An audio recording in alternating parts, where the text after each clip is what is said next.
Continuity underpins assurance because security without availability fails the mission. If critical systems cannot operate, patient care stops, transactions fail, and compliance collapses. R2 assesses not only prevention but preparedness, the ability to sustain and restore essential functions under stress. Business continuity and disaster recovery, often abbreviated as BC and DR, show that security and reliability are inseparable. These disciplines extend beyond technology, ensuring staff know where to go, how to communicate, and how to prioritize when normal routines break.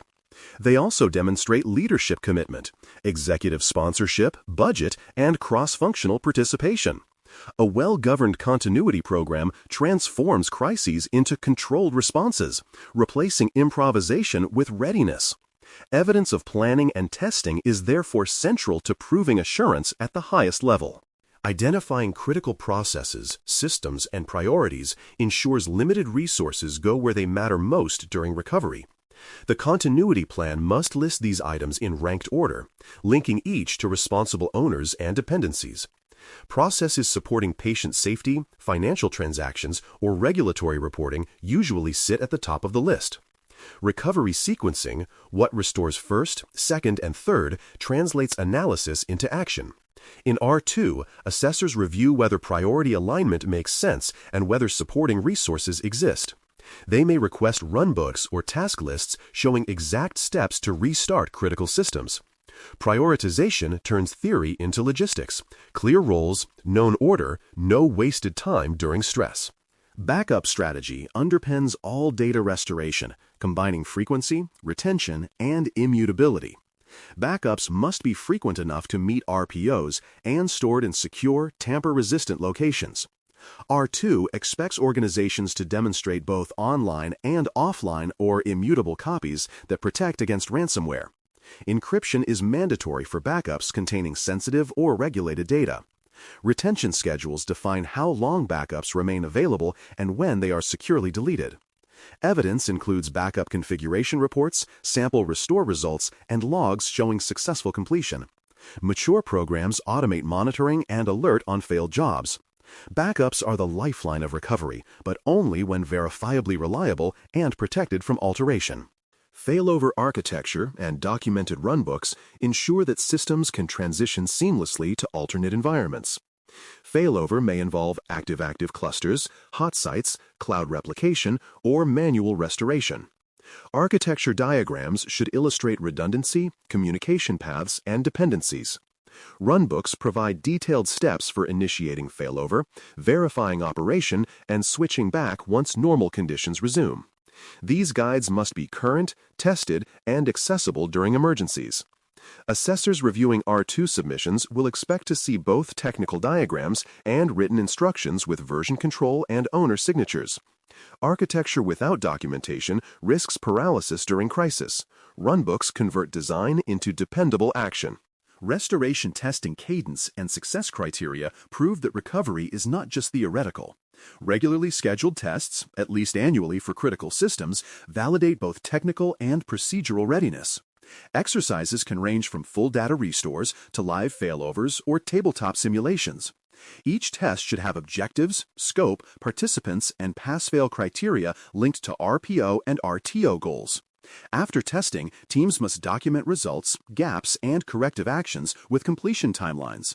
Repeated successful tests show maturity, while well-managed failures show learning. In R2, testing evidence separates aspirational plans from operational capability. It demonstrates that continuity is measurable, verified, and improving. Evidence for assessors includes test records, recovery metrics, and corrective actions. Test results should show scope, outcomes, and documented follow-up. Metrics demonstrating actual recovery times compared to objectives provide tangible proof of capability. Corrective action plans with closure dates show continuous improvement. Supporting materials, screen captures of test dashboards, logs of restored systems, and sign-offs from executives enhance credibility. Organized evidence tells a clear story. Objectives defined, exercises executed, results measured, lessons applied. That narrative transforms continuity planning into auditable performance. Metrics, thresholds, and decision triggers govern when continuity plans activate.